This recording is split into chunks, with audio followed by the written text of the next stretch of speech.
All right, how we doing?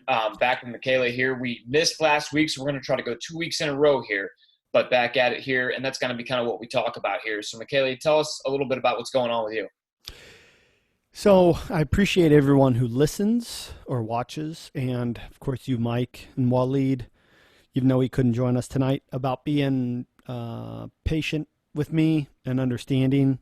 At some point in time later, maybe next week, we'll have to have a talk about, and I guess we're kind of going to get into it tonight a little bit. We can about just like knowing when enough is enough, and so learning how to say for grown-ups, for us, it's like learn how to say no.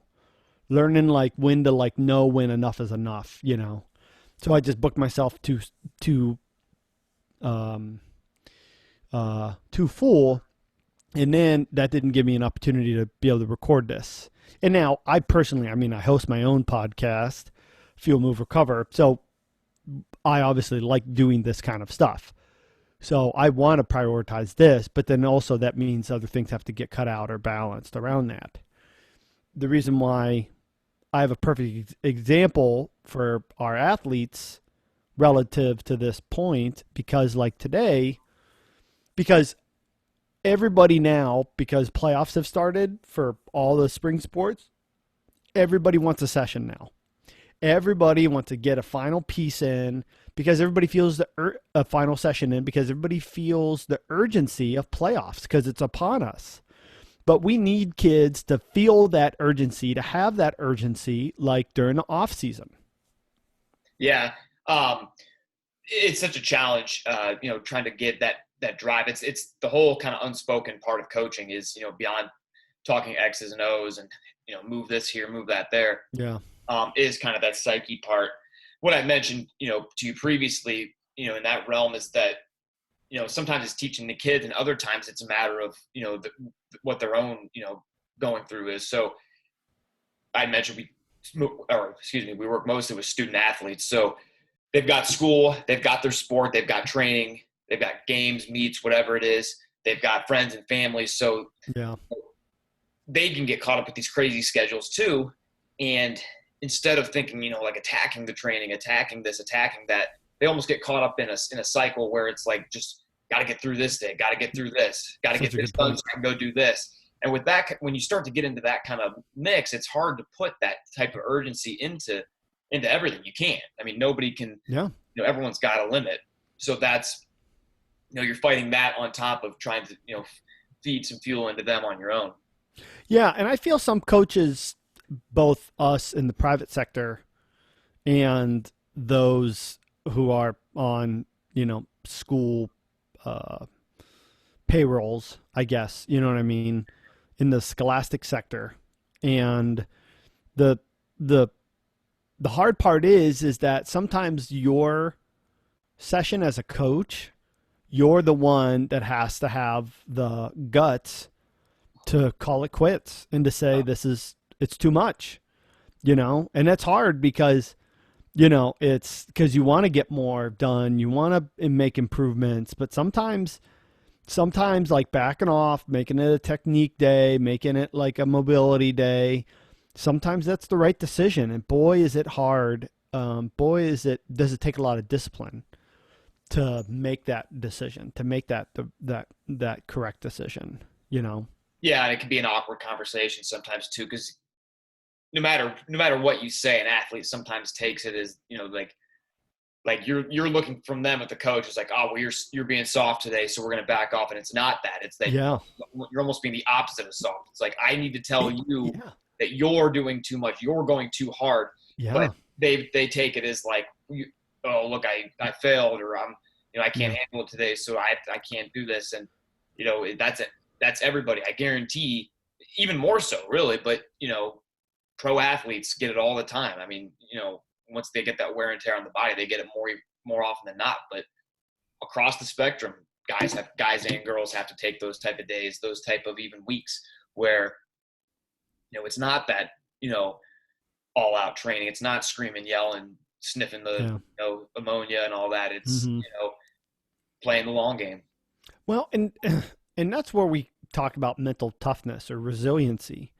That's not just like grinding yourself to dust.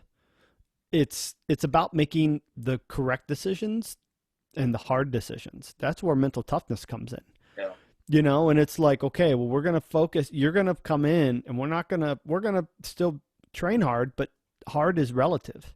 We want your effort to always be the same, whether we're just doing a mobility day, you know, and like you can be chilled. Like we might have a kind of a chill session, and it's like in between your sets, maybe you don't have the same intensity. We're not going at the same speed between workouts. Maybe we've scaled back, whether it's the volume within the sets, within the exercises, or the number of exercises, and so it's hard. It's definitely a skill trying to learn how to have that intensity while you're doing something, but then be able to back off at that same time, and then have that mental toughness to like, I know I'm tired and I know I'm doing this mobility stuff and a lot of, I'm just using that maybe because I'm a PT. So I always go back to that kind of thing. But it's like using that stuff as a tool and appreciating that I still need to have effort and bring it with this just the same as I do, any other activity,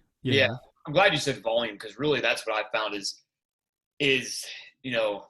the big thing that can make or break athletes sometimes. It's not necessarily always deload as far as intensity or weight on the bar. A lot of times it is the volume.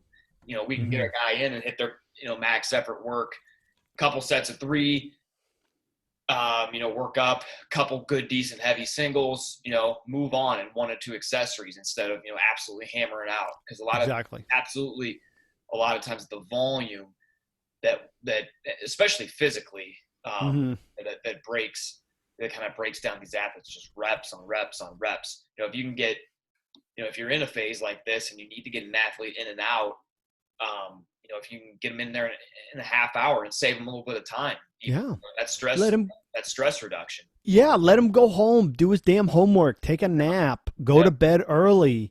Now, some of these kids may not go to bed super early, but still, you know what I mean? Like, even if they're just kind of chilling and kind of like, unloading, de-stressing, you know what I mean? Like sometimes that's the best decision to make, like it makes me think about like the session I had today. One of the things, like I've got one kid, he pulled a muscle and they're in playoffs.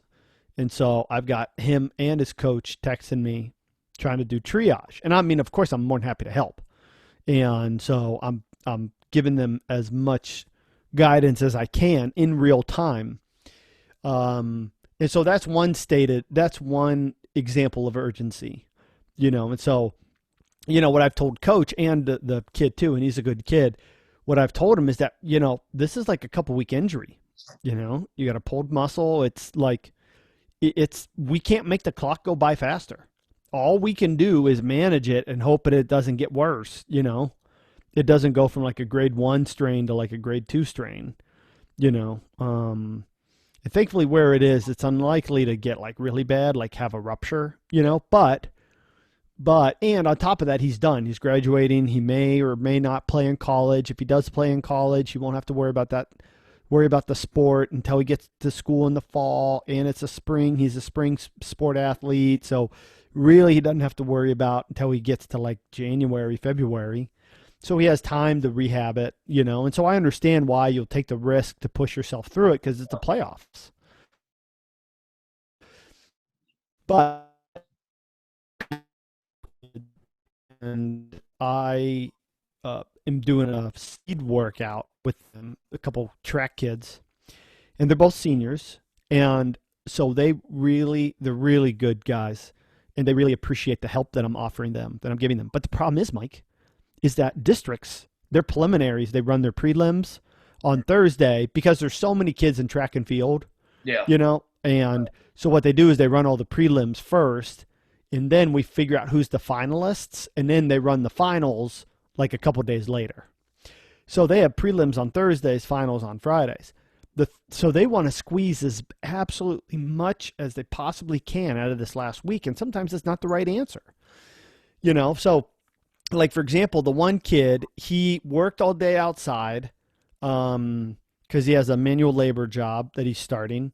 And so he worked all day outside, typical late spring Ohio early summer kind of weather, muggy, humid.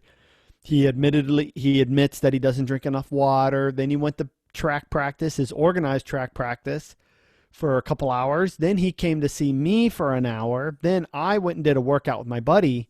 After that, we went for a run. We ran away from the stadium, and when we got back about an hour later, they were still there. And I went into track, and I was like, guys, go home.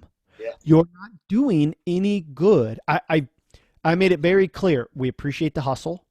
We appreciate your grind. We appreciate your dedication, your willingness to train this much. But it's not the thing you need to go home. The thing you need to do now is go home, eat well, hydrate, just chill, passive recovery, and then get a good night's sleep. Yep. Yeah, it's such an interesting, game, balancing kind of the psyche of the athletes. You know what I mean? Like sometimes you either have the ones that just can't stop, and the ones that you have to push different battles between both, and on both ends, it's like seems like a losing battle sometimes. You know what I mean? Especially with the ones that you're trying to slow down because they're just wired to go work, and it's just like you feel like if you sent them home and had them sit on the couch, they would just sit there and jitter, like, you know what I mean? Like, yeah, right, exactly. What can I do better? I'm losing speed sitting here. Yeah, and to be honest, Mike, I think this is the difference between good coaches and bad coaches. Some gyms, the athletes will go there and they'll just smoke you no matter what. Mm-hmm. You know what I mean? And so because you leave feeling tired, you make the mistake of thinking that you're getting better. Yeah. But as we just got done talking about, sometimes that's the wrong decision to make. Yeah, I always get annoyed by that. Like when I see just stuff where it's like, the idea of, and obviously, we might put something up sometimes about guys are putting in work or whatever it is, but it's sometimes you just, if, you see something and it's like, well, what else is there, besides the grind and the sweat and the hard work and the soul. And, I always said sometimes you could drop into our gym unannounced sometimes, and you might look and think like, well, guys are kind of standing around, not doing much, during a certain workout. Mm-hmm. Like, well, yeah. Cause our guys are resting for 3 minutes between these sets because of, what it is, or the intensity of it. Yep. Yeah. Just kind of depending on what it is, or, we want our guys fully recovered because we're doing speed work or max power work. Yeah. And the thing is Mike, is that like we can justify whatever we do, meaning you can come in and I'll explain to you why I'm having these guys sit around, like I told the kids tonight, I had I had 3 athletes tonight, and I wanted them, they finish their workout, they finish an exercise, and then I have them walk back and I have them pace each other, because what I repeat and repeat and repeat is that we're working technique, not conditioning, technique, not conditioning, technique, not conditioning. And this stuff has to be done at full effort. It cannot be done at half effort. So that's important, because if you are just going, your effort, your intensity is going to drop. Yeah. And so we're not trying to work on your ability to maintain technique while you're fatigued or stressed.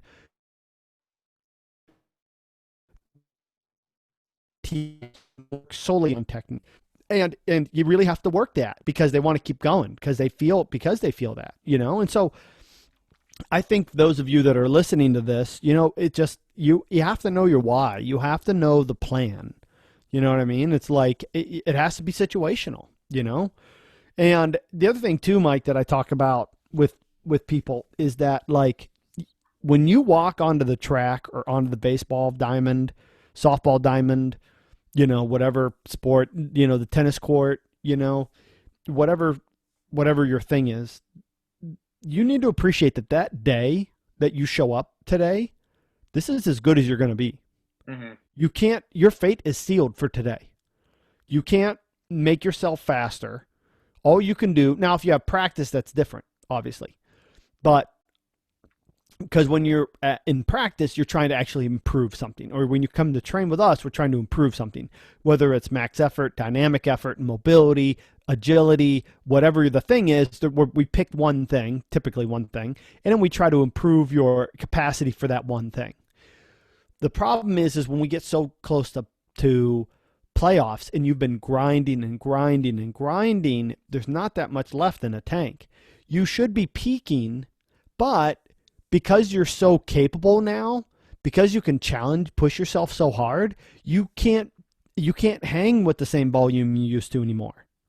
Because every single repetition or sprint or pitch takes more out of you, you know? So we can only condition so much in a day-to-day standpoint, you know? Yeah, that kind of reminds me. We both this weekend got to go see some of our guys play baseball. It was kind of funny. You called me right as I pulled into the game. That you were going to a game, and I was kind of curious if you were somehow the same game as me. Yeah, I know. But I was at Marietta and Mount Union, and going to see our guy Gino that pitches. And obviously, you know this, I know this, but you have to say it. What they do is we don't sit here and say, look what I did in the gym for Gino. Gino was a stud before he worked with me. I'm just so glad to be working with him. But as a coach, there was a couple things that was just I was so glad to hear and see. First of all, I've known this by following his games, but finally getting to go see it live. He gets better as the game goes. Yeah, which is so cool to see. He pitched they actually ended the game in 8 innings on Saturday, 10-0. But he gets better as the game goes. He doesn't wear out. And, I heard his dad say it, and then some of the, kind of other fans around, talk about how he settles in. He keeps throwing hard as the game goes. And then I heard another, another Marietta fan talking to his dad, and I just kind of heard him say, he just looks like he's in good shape this year. And obviously, again, I'm just happy to be along, but as his strength guy in the summer, it's something I love to hear because he does. I mean, he just goes out there, another inning. I don't know how many pitches he threw on Saturday, but it wasn't a small amount of pitches. I mean, a couple guys got some hits off him, but he does what he needs to do to get out. And he got what, 10 Ks or something? You said. I'd have to look at his K number. I can't remember. Oh, I don't remember. The score was 10-0. That's but what. No runs given up, and he actually got the first batter got a good rip off of them, and he bounced right back and actually he didn't pick him off, but he went to pick him off and got the guy biting. Ran to second, and then they threw him out, getting cocky on him. So he, first batter gets on base, turns right around and, makes up for it. So he's a very mentally good athlete and physically out there. And again, that's the preparation. If you're starting your season and you're like, man, I'm just wearing out in the 3rd inning, my arm's wearing out, you're not going to fix that mid-season. I mean, a lot of these guys are lucky to be able to get in the weight room mid-season, let alone even if you try, you're not going to fix that at that point. But, as soon as last year's season was canceled, they were in Florida, I think, when they played the first few games. As soon as he got home, he was here with us. The second he got home, ready to get at it and take advantage of it. So, yeah. And the thing is, and so let me be clear, kind of like what you're saying. It's the same thing with my kid, my athlete that I saw. I knew a bunch of kids on the team. I worked with a bunch of kids on the team, but specifically the pitcher was one of my athletes, and he threw he threw a no-hitter last Friday, and then the following Saturday he comes around, first game of the playoffs, and goes 7 and shuts out their opponent. I'm pretty sure it was a shutout. Yeah, it was a shutout. And he said that and the coaches said too, his velocity was getting better at the end of the game as well.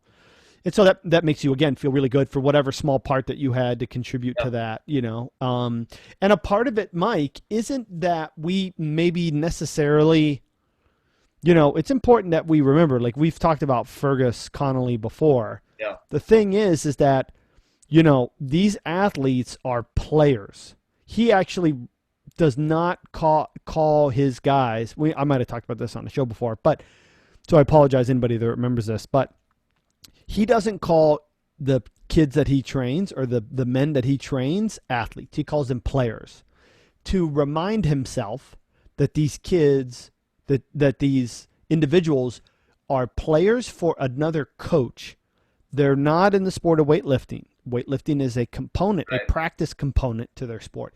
So part of the good work that we do, Mike, when we succeed in this, is also not overworking these kids. So they don't show up to camp, or, if they train with us during the winter, or show up for the fall and they're smoked. You know Right. what I mean? Because then they wasted they should be peaking when they hit their season, not like on the downhill when they hit their season. So there is something to be said about that, and it's a lot harder than people think it is. Yeah. It's tough because you have to, and a lot of times, because again, it comes back to that, that kind of mentality of an athlete. If you ask them, a lot of them aren't going to tell you like, yeah, I think I need to cut the volume back. Like a lot of them aren't going to say that. Like they don't Yeah. want to, again, because that's just, they're not wired to, Yeah. especially if they're like, you know, another group of athletes in the gym and that, Yeah. maybe they're fall sport athletes and they're, they got a while so they can hit Mm-hmm. volume hard. They don't want to be the guy shaving down volume or intensity Yeah. in the group. Yeah. So you kind of have to really read body language and just attitude, kind of entrance of the weight room, little things, and make those decisions, without any feedback a lot of the time, because you Mm-hmm. got to just read, how they're moving that day. Yeah. And so, I guess my point for today, for our talk today, is that just appreciate that you can only improve so much every day. Or again, when we get to now, like the playoffs, what I told like those kids tonight, those men tonight, was that we want you to be the best version of yourself that you can be when you compete this weekend.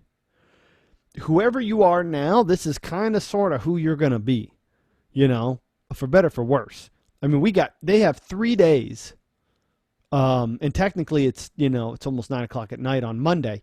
So technically they only have Tuesday and Wednesday, and then they compete on Thursday. So they have 2 training days left. You're not going to be able to like shave off a second off of your 100 time Yeah, or. best thing they could do now is nutrition, hydration, and sleep. Thank you. Uh, That's exactly right. you know, um, maybe some mobility work. Maybe a light strength, maybe depending on the athlete, but Mm-hmm. it's going to come down to out of the gym at this point. That has the biggest effect on Thursday than anything. That's exactly right. So yeah, whether this is you and you're an adult recreational athlete, and you run some marathons, do some Spartan races, whatever, and you've got your race this weekend, or it's our scholarship athletes, our student athletes, and you have playoffs or a big game coming up.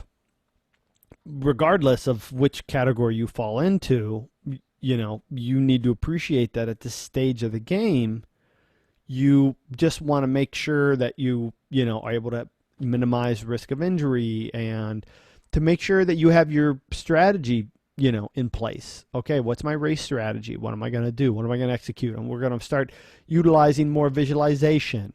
We might have some super max effort reps, but just a couple of them. Yeah.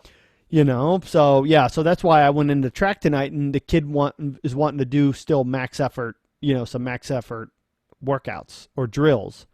And it's like, bud, it's like, go home. It's like, you've already been, outside all day. It's hard. It takes a lot of discipline to be able to make that decision, So I think it's important, Mike, that we acknowledge and applaud, that we acknowledge and applaud athletes, for making these hard decisions, because otherwise, I mean, you know how it is. It's hard not to feel soft. It is really hard not to just kind of feel soft about when you make some of those decisions.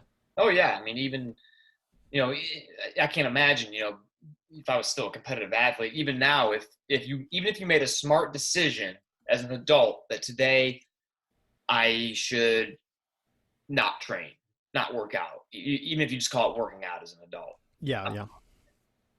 Even for a smart reason, whether it's for your physical, you're overdone, or even because you've got legitimately more important stuff, adult stuff to do.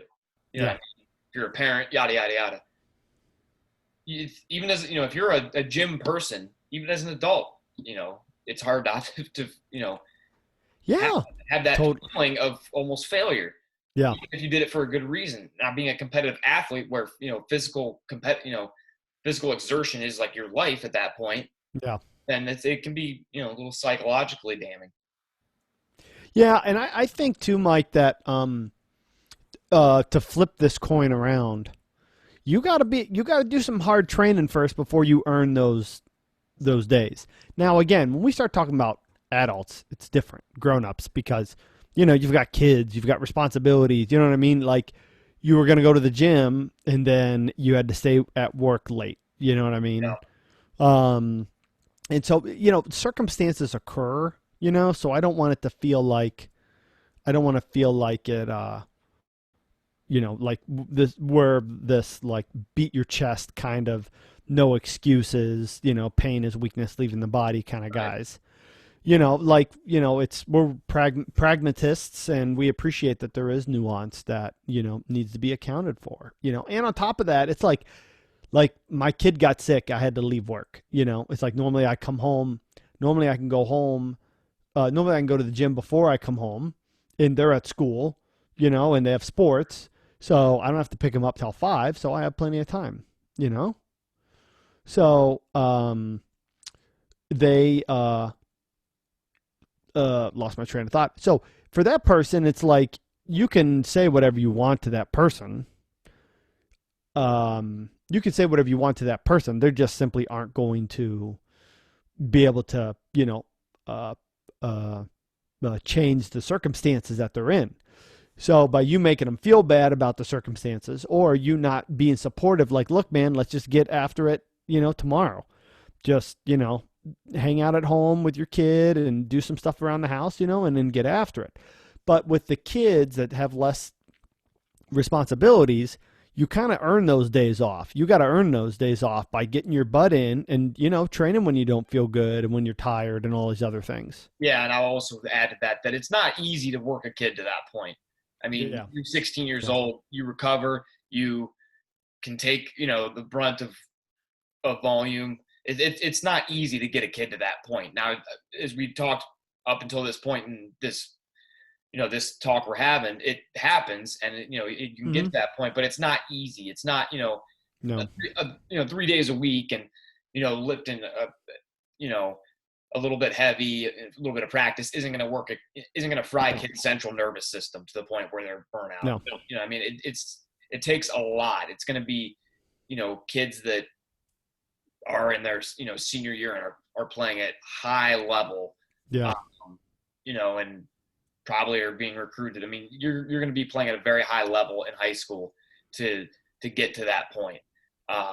Yeah. Yeah, but essentially what you say. I mean, you really got to earn that that type of status For sure. as a kid. And it can be a little situational too, like in the playoffs and normally, we're not afraid to push kids even when they have games, because you'll be able to work through it. And, as long as your performance isn't like degraded, then, you can get away with a little bit of, playing with some DOMs or, you know what I mean? Like you train a little extra because it's worth it at the end of the season. That's the point. We want to get you to your optimum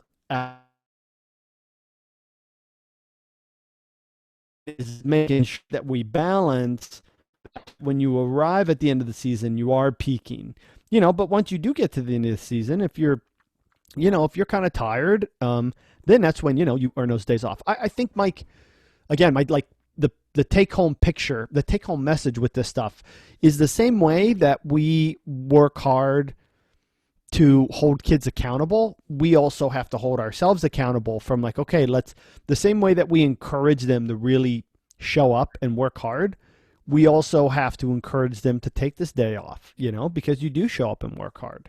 Yeah, and it's being willing to alter your program too, right? Because Yeah. sometimes it can be a little ego driven because you've got your program and Yeah. it's ready to go. It's perfect in your eyes at the time. Exactly. Yeah. But and if you set it up well, it's easy to do, right? You just tell the kid, you're doing 2 sets of 5 quality reps on that, and that's it, instead of 4 sets or whatever on an Yep. or we're not going to work up to 102% of that today as a goal. We're going to hit 2 to 3 solid 90% reps at singles and done. Yeah. Like that. It's easy enough to make alterations. You just have to be willing to do it. Yeah, and so I think I might have said this the last episode that we had a couple weeks ago, but it's like effort level stays the same. What you do changes. Yeah. So sometimes you're doing like super max efforts on a max effort day. And other days, even though it's supposed to be a max effort day, you're doing, sub max. And it's because your effort is the same. It's just that, like, if you're on your period or you have playoffs or your parents got into a big fight and you didn't get any kind of sleep, it's like life happens. Shit happens. Yeah. And that kind of actually almost ties into our velocity-based talk last time. It's like I could take, if your body is just worn down and the load is what's going to bear you down, we can do 80% for maximum speed. It's that cat training that Fred Hatfield coined with compensatory acceleration training. 80%, hit it as fast as you can today. Yeah. Few reps there. So again, it's that same, we're doing something different. Your effort remains maximum. High. As fast as you can move that bar. Yeah, exactly. So, and then just the number changes. But again, not a lot of coaches. I shouldn't say that. Some coaches, not a lot, some coaches either can't see the forest from the trees or they misappropriate the use of mental toughness with their athletes. Yeah, that's the second one you said is a big one. Thinking that, mental, it almost gets away. I'm not even sure how to say it, but the idea of mental toughness is like all they know almost. And it's like, they're constantly trying to implement it into a program where it's not real. If you're working with higher level athletes, it's probably there to a degree, right? Not always, if you're working with 14-year-olds, you might need a little bit of that. I know I'll get in there sometimes and I'll throw a grinder in or something just to be like, this is what it is to work hard. But it's always, it's showing up with pain. It hurt. I did it anyway. Yeah. Especially once you start getting into 17 and up athletes, even, it's where it's working smarter, not harder, really. Yeah, it really is. So cool deal. Pretty good kind of way to close this out. Any last kind of comments on this from you? No, man, I think that just whether you're the athlete, I don't have any further comments. Just to reiterate that whether you're the coach or you're the athlete, just appreciating that sometimes it's okay to back off, and, always have an eye on the prize, always have an eye on the big picture. And then that should help you kind of identify what you need to do and when you need to back off. Yeah, pretty much what I was going to say too is like, if I can make a plea to athletes, it's, take it from 2 guys who I would say, are doing decent work in the field, working with good athletes. There's nothing wrong with being upfront and honest about, how you're feeling. A coach might say, when he looks at you and says, I think you're good. Just let me know if it gets worse. I think we could push through this one. Or, good coaches will say, that doesn't seem right. Let's do this today instead. Yeah. Let me know how that treats you. Like I said, there's nothing wrong with being the smarter athlete. There's always time to be the tougher athlete, the faster athlete, the stronger athlete. But the smarter athletes, are going to be the ones playing the longest. Yep. Agreed. Awesome. Good deal. All right. So you want to go ahead? I know we do it every time, but tell about your podcast. Oh yeah, of course. Yeah. So thanks, Mike, for mentioning that. I host Fuel, Move, Recover, a performance and wellness podcast. We talk, similar topics. We rotate from fuel to move to recover in Family Week. So we talk about nutrition, and then we talk about exercise, and then we talk about stress management. And then every 4th week, we also talk about, either like a grab bag, mailbag, general topics, special topics, or like this week we're talking about new research. So, we're always looking at new research to try to apply it. So we each take an article, and then we'll be talking about that. Our show drops Fridays at noon, so be on the lookout for that. And my website, my company, Advancing Athletics, is listed right down there. So you can go to advancingathletics.com, see all the stuff that we have. So feel free or hit me up on social media. Fuel Move Recover is our Facebook and Instagram, or Michele Ionno, Michele Ionno. Mike will tag me in the post, I'm sure. So feel free to DM me with any questions that you might have. No, it's a lot of good stuff. You guys crush it with good content there. Thanks, man. Or with the fuel, the move, and the recover, because that's all, especially the fuel and the recover. Yeah, man.